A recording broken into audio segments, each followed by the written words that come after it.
Okay, so here's how we're going to make our Unit 2 foldable. All you need is a piece of paper, scissors, and a pen.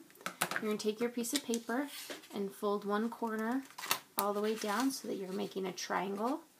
And our goal is to make our paper square. So we're going to fold down this triangle here, and then we're going to cut off this piece so that our paper is square.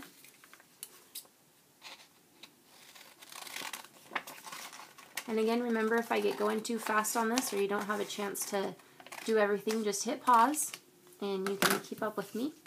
This, you don't need anymore. Get rid of that. So now I have a square sheet of paper, and I'm going to go ahead and fold these two corners together so I can get that crease down the middle and see exactly where the middle of my square sheet of paper is. Okay, so now on your paper you should have an X where your folds are. And what we're going to do is we're going to take each of these four corners and fold them into the middle. This is called an envelope fold. So we're going to take each of the corners and fold them into the middle. Again, hit pause if you need to, because I am going to go kind of fast. Okay? And then we're going to label each one of these corners in something different. So the first corner I want you to label is number 1, set notation. Go ahead and copy that down.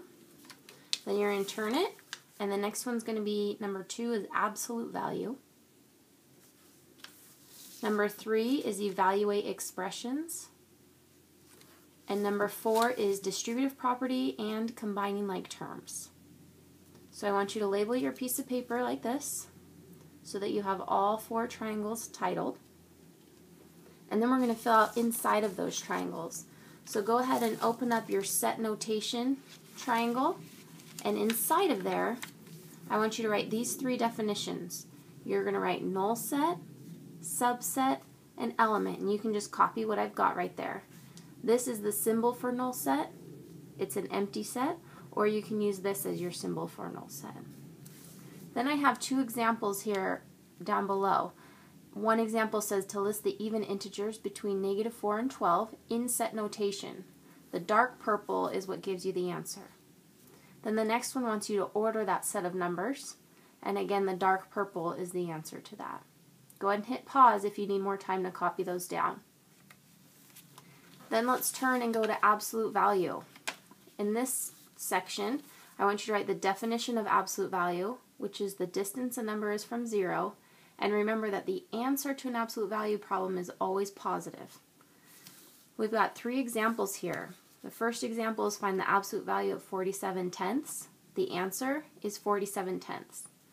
The absolute value of -47/10, again, that's 47/10 from 0. The answer is 47/10. Number 3, there's a negative sign outside the absolute value. So you take the absolute value of what's inside here. So the absolute value of -47/10 is a positive 47/10. But then you still have that negative sign on the outside, so our answer is -47/10.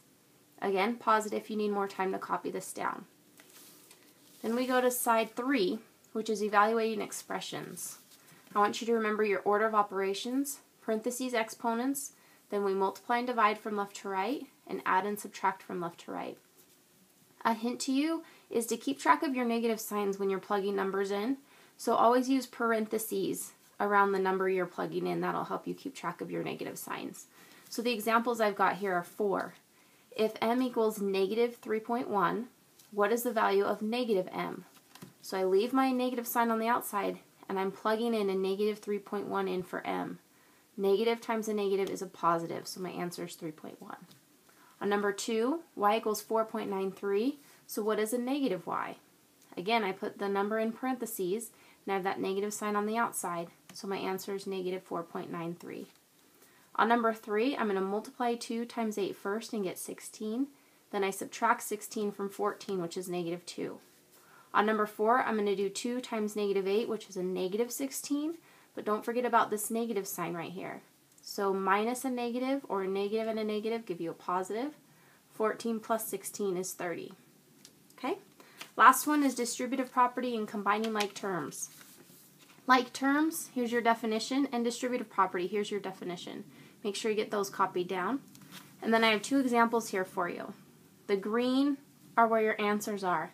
So on number 1, I can combine 6 and 3 together, and I can combine 15xy squared and negative 10xy squared together. I can combine negative 4y squared and 9y squared together, and then I can combine 7x and negative 4x together. On number 2, I use distributive property, so I do negative 3 times 2x, which is negative 6x, and negative 3 times negative 2, which is a positive 6. I combine my like terms, so negative 10 plus 6 plus 9 is 5, and negative 6x is minus 6x. Okay? Go ahead and pause this if you need more time to copy those down, and bring this with you as well as your properties foldable to class on Monday. Thanks, guys.